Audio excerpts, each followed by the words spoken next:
پیچھے خدمت ہے A Very Old Man with Enormous Wing کا اردو ترجمہ. اسے تحریر کیا ہے گیبریل گارشیا مارکیز نے اور اس کا اردو ترجمہ کیا ہے جناب عطا صدیقی صاحب نے. میں ہوں آپ کے ساتھ فیصل سعید زرغام. آئیے بڑھتے ہیں ترجمے کی جانب. لگاتار بارشوں کے تیسرے دن وہ اتنے بہت سے کیکڑے ٹھکانے لگا چکے تھے کہ پلایو کو اپنا پانی بھرا صحن پار کر کے اس سب کو سمندر میں پھینکنے کے لیے جانا پڑا. بات یہ تھی کہ نومولود بچے کو تیز بخار تھا اور وہ یہ سمجھ رہے تھے کہ اس کا سبب ان کیکڑوں کی بساند ہے. منگل کے دن سے سارا عالم اداس تھا. کیا سمندر اور کیا آسمان، سب ایک جیسے گدلے گدلے دکھائی دے رہے تھے، اور ساحل کی وہ ریت جو مارچ کی راتوں میں مثل افشاں کے جھلملایا کرتی تھی اس وقت کیچڑ اور سڑے بسے گھونگوں کی گاد بن چکی تھی. عین دوپہر میں بھی روشنی اتنی کم تھی کہ پلایو جب کیکڑے پھینک کر گھر واپس آ رہا تھا تو اس کے لیے یہ اندازہ لگانا مشکل تھا کہ آخر وہ کیا شے ہے جو صحن کے پچھواڑے رینگ رہی ہے اور کرراہ رہی ہے. یہ دیکھنے کے لیے کہ وہ ایک بڈھا ہے، اسے اس کے بہت ہی قریب جانا پڑا. ایک پیر فرتوت جو منہ کے بل کیچڑ میں پڑا ہے اور سر توڑ کوشش کے باوجود اپنے بڑے بڑے پروں کی وجہ سے اٹھ نہیں پا رہا. اس کابوس سے دہشت زدہ ہو کر پلایو اپنی بیوی ایلیسینڈا کو بلانے لپکا، جو کہ بیمار بچے کے ماتھے پر گیلی پٹیاں رکھ رہی تھی، اور اس کو لے کر صحن کے پچھواڑے تک آیا. دونوں زمین پر پڑے ہوئے اس جسم کو گمسم پھٹی پھٹی آنکھوں سے دیکھتے رہے. وہ چندیاں بٹورنے والوں کا سا لباس پہنے تھا. اس کی سپاٹ چندیا پر چند گنے چنے بال رہ گئے تھے اور منہ میں دانت بھی اکا دکا تھے، اور اس کی تربتر سگڑ داداؤں والی افسوسناک حالت نے اس کی رہی سہی شان کو جو اس میں کبھی رہی ہوگی خاک میں ملا دیا تھا. اس کے میلے ادھنچے بڑے بڑے عقاب جیسے پنکھ ہمیشہ کے لیے کیچڑ میں لت پت ہو چکے تھے. دونوں اس کو اتنی دیر تک اور اتنے غور سے دیکھا کیے کہ پلایو اور ایلیسینڈا کی حیرانی دھیرے دھیرے جاتی رہی، اور ہوتے ہوتے وہ ان کو مانوس سا لگنے لگا. تب انہوں نے اس سے بات کرنے کی ہمت کی، جس کا جواب اس نے ملاحوں کی سی بھاری آواز میں کسی انجانی زبان میں دیا. یوں انہوں نے پروں والی دقت کو نظر انداز کرتے ہوئے اپنی دانست میں بڑی دانشمندی سے یہ نتیجہ اخذ کیا کہ وہ طوفان کے مارے کسی شکستہ فرنگی جہاز کا آخری بچ جانے والا ہے. اس کے باوجود انہوں نے پڑوس کی اس عورت کو بلا لیا جو زندگی اور موت کے بارے میں سب کچھ جانتی تھی، تاکہ وہ اس کا معائنہ کر لے. ان کے غلط اندازے کو جھٹلانے کے لیے اس عورت کا اس کو بس ایک نظر دیکھنا کافی تھا. یہ تو فرشتہ ہے، اس نے ان کو بتایا. وہ بچے کے لیے آ رہا ہوگا، پر بیچارہ اتنا بوڑھا ہے کہ بارش نے راستے ہی میں ڈھیر کر دیا. اگلے دن سب کو معلوم ہو چکا تھا کہ ایک جیتا جاگتا فرشتہ پلایو کے گھر میں بند ہے. پڑوس کی سیانی عورت کی رائے کے برخلاف، جس کا کہنا تھا کہ آج کل کے فرشتے دراصل ایک آسمانی سازش کے بعد بچ جانے والے بھگوڑے ہیں، ان کا دل نہ مانا کہ وہ ڈنڈے مار مار کر اس کی جان نکال دیں. اپنا بیلف والا ڈنڈا اٹھائے پلایو ساری سپہر باورچی خانے میں بیٹھا اس کی نگرانی کرتا رہا، اور رات کو سونے سے قبل اس نے اسے کیچڑ میں سے گھسیٹا اور لے جا کر جالی دار ڈربے میں مرغیوں کے ساتھ بند کر دیا. آدھی رات گئے. جس وقت بارش تھمی تو پلایو اور ایلیسینڈا ابھی کیکڑے ہی مار رہے تھے. تھوڑی دیر بعد بچے کی آنکھ کھل گئی. اس کو بخار نہیں تھا اور وہ کچھ کھانے کو مانگ رہا تھا. تب ان کی دریا دلی نے جوش مارا اور انہوں نے طے کر لیا کہ وہ فرشتے کو تازہ پانی اور 3 دن کی رسد دے کر ایک تختے پر سوار کرا کے سمندر میں تن بتقدیر چھوڑ آئیں گے.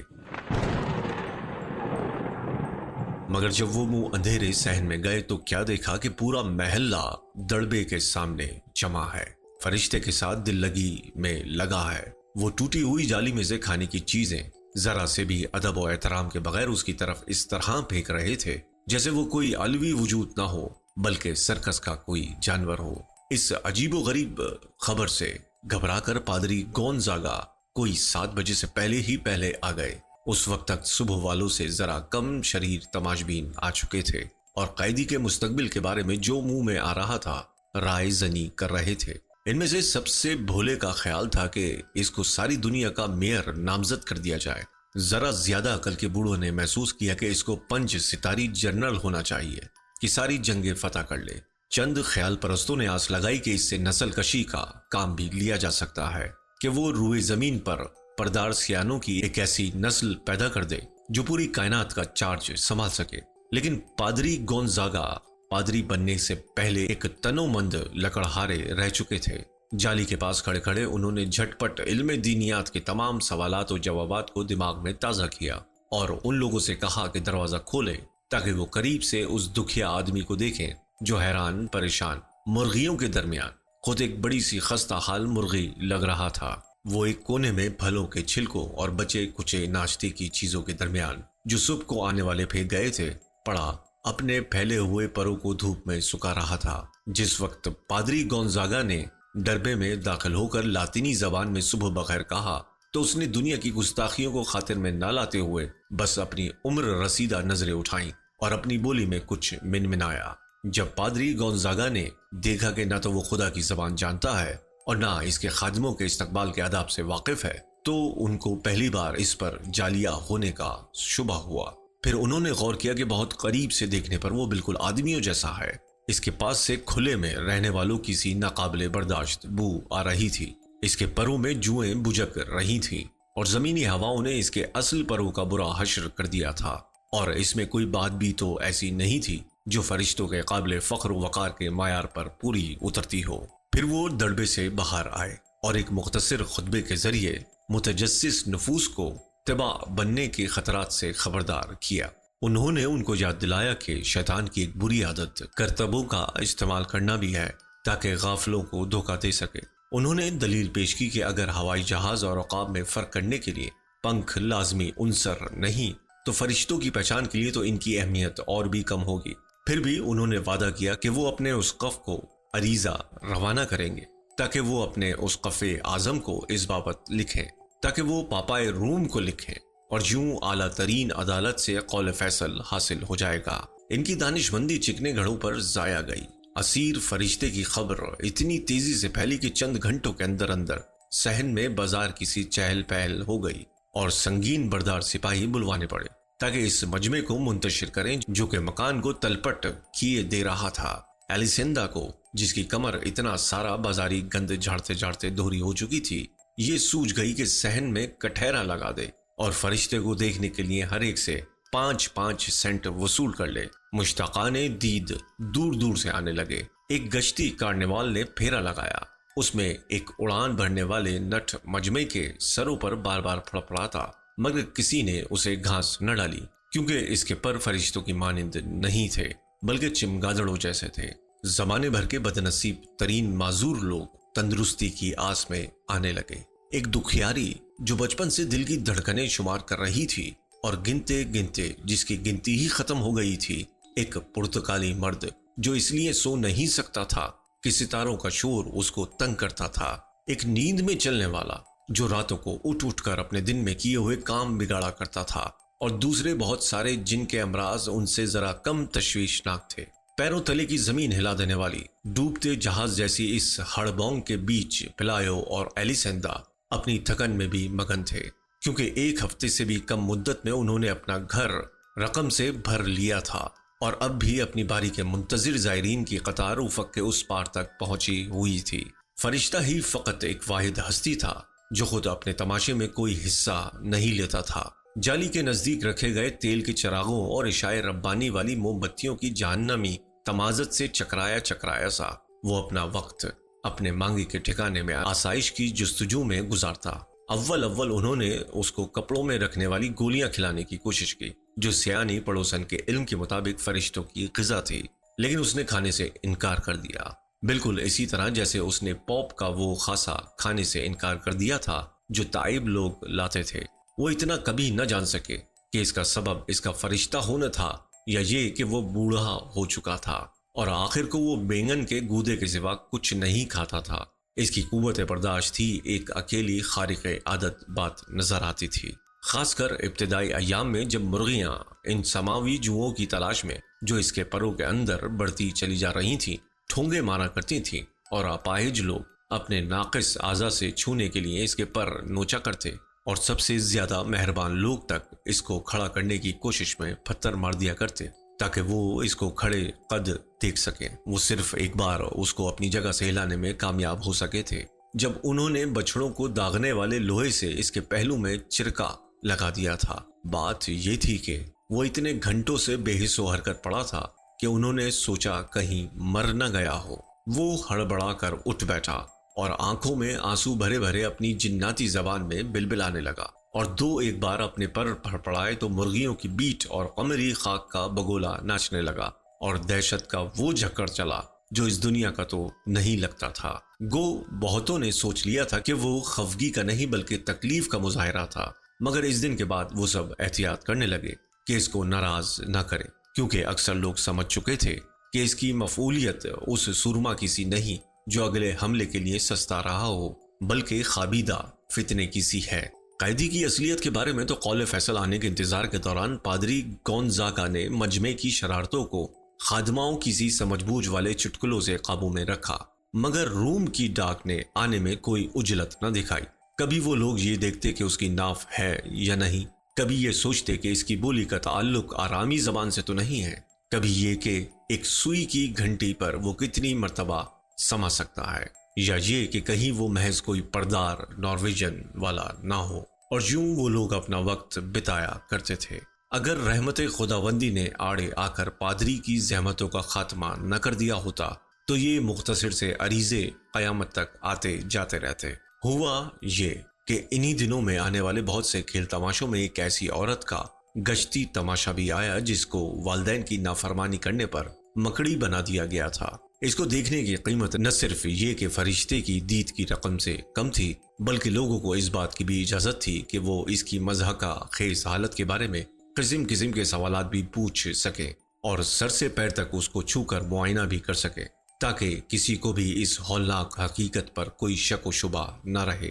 وہ مینڈھے جتنی ایک ڈراؤنی ترنتولا مکڑی تھی جس کا سر ایک غمزدہ دوشیزہ کا سا تھا، تاہم سب سے بڑھ کر دل ہلا دینے والی شے اس کی نامانوس ہیبت نہ تھی، بلکہ وہ پرخلوص انداز بیان تھا جس میں وہ اپنی بپتا کی ایک ایک تفصیل سناتی تھی۔ ابھی وہ بالی ہی تھی کہ ایک بار ناچ رنگ میں حصہ لینے کے لیے گھر سے چپ چاپ نکل گئی تھی، اور جب وہ بغیر اجازت کے لیے ساری رات ناچ لینے کے بعد جنگل میں سے ہوتی ہوئی گھر لوٹ رہی تھی تو ایک ہولناک کڑاکے نے آسمان کو دو کر دیا اور شگاف میں سے لاوے کا برقی تیر سا لپکا جس نے اسے مکڑی بنا دیا۔ اس کا پیٹ فقط ان کوفتوں سے بھرتا تھا جو سخی لوگ اس کے منہ میں ڈال دیتے تھے۔